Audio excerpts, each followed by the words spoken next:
save the most that you can in tax dollars over your lifetime, you need to understand how the 4 different tax buckets work.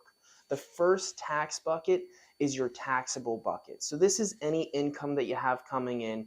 This is your Social Security income if you're retired, your pension income if you're retired, any rental real estate income you might have. If you're working, it could be your salary, your bonuses, your wages, things like that. If you have 1099 employee, you could have income coming in that way as well. This is all taxed at those ordinary income tax brackets, so those higher tax brackets.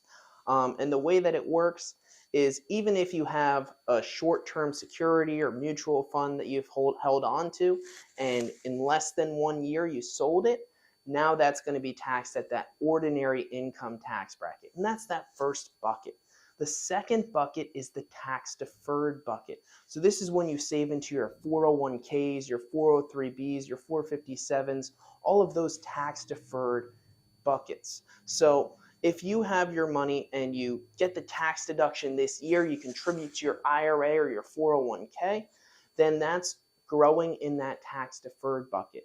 And when you take the money out of that tax-deferred bucket, say when you retire, now you have to pay those ordinary income taxes on those funds. So it's creating a portfolio that later on you're going to have to pay those taxes on when you turn either 73 or 75 based on your RMD age. If you haven't turned it on already, you're going to have to start taking out from that tax-deferred bucket. The next bucket is the long-term capital gains bucket. Now, if you bought a share of something, a share of Apple, let's say, and you held it for more than 1 year, and then you decided to sell it, you can enjoy a lower long-term capital gains tax rate. So let's say you had, if you're married filing jointly, if you had under $80,000 of income, you can actually have that income coming in tax-free. There's no capital gains taxes if you're married and making under $80,000. If you're single and making under $40,000, there's no taxable gain on that as well. So if you sell your Apple share, for instance, and it's been longer than a year and you have less than $40,000 of income coming in as a single person, you don't have to pay the taxes on it. Now, where would you have to pay the taxes on it? If you're anywhere between single $40,000 to about $500,000, or if you're married about $80,000 to $500,000, you're going to pay about 15% or so in taxes on those funds. And if it's over that $500,000 threshold, right around $500,000, it'll be a 20% tax that you have to pay. But again, this is lower than your ordinary income tax rates. So it's one way to try to save in taxes by having the long-term capital gains instead of the ordinary tax rates. Now, the last bucket is my favorite. This is the tax-free bucket. So you want to have as much of your funds in this bucket if you can. You know, this is the Roth IRAs of the world. So if you have a Roth IRA, you don't get the tax deduction in that first year, but that's okay because any of the growth after that is growing tax-free for you. Same kind of thing in the Roth 401ks. You can put up to $30,000 this year if you're over 50 years old into a Roth 401k if your plan allows it. You know, so this is a way to put that money away to grow tax-free for you. Another vehicle for this is cash value life insurance. You can put money into here, taxable dollars, and then take it out tax-free later in your retirement if set up properly.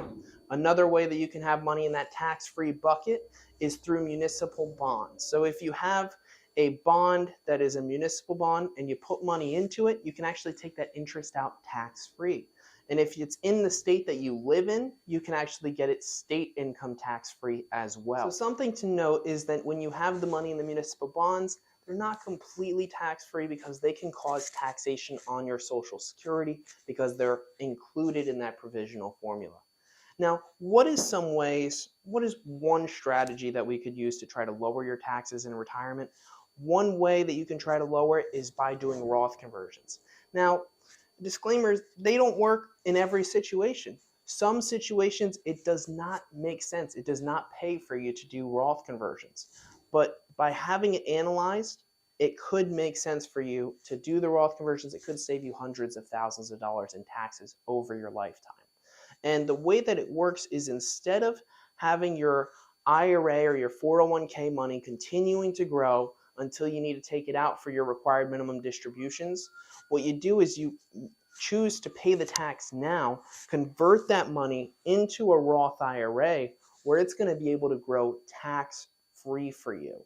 So you have to pay the taxes now, but over your lifetime, you're paying less in taxes. So when you're 70, 80, 90 years old, you're now taking that money out of a Roth IRA that is tax-free. The money that you put into it and any of the growth that comes from it becomes tax-free.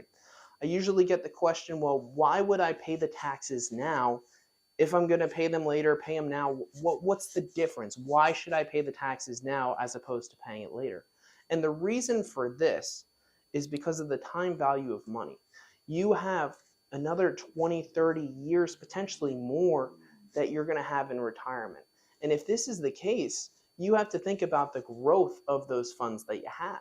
So let's say you can get a 7.2% rate of return to maybe a 10% rate of return. So the rule of 72 states that if you can get a 7.2% rate of return, your money will double after 10 years. And if you get a 10% rate of return, your money will double after 7.2 years. So in 14 to 20 years, your money could quadruple. So let's say you had $100,000 that you're not using for a while, say 14 to 20 years. And in that 14 to 20 years, you have that $100,000 in your 401k or in your IRA. That's now grown to $400,000. And you have to take that money out. You have to pay the taxes on it. Consider this. What if you had that same $100,000, you did a Roth conversion with it, paid the taxes with outside funds, and now that $100,000 grows to $400,000 of tax-free dollars. So now the question becomes, would you rather pay taxes on the seed, the $100,000, or on the harvest, the $400,000? And that's why Roth conversions can make sense.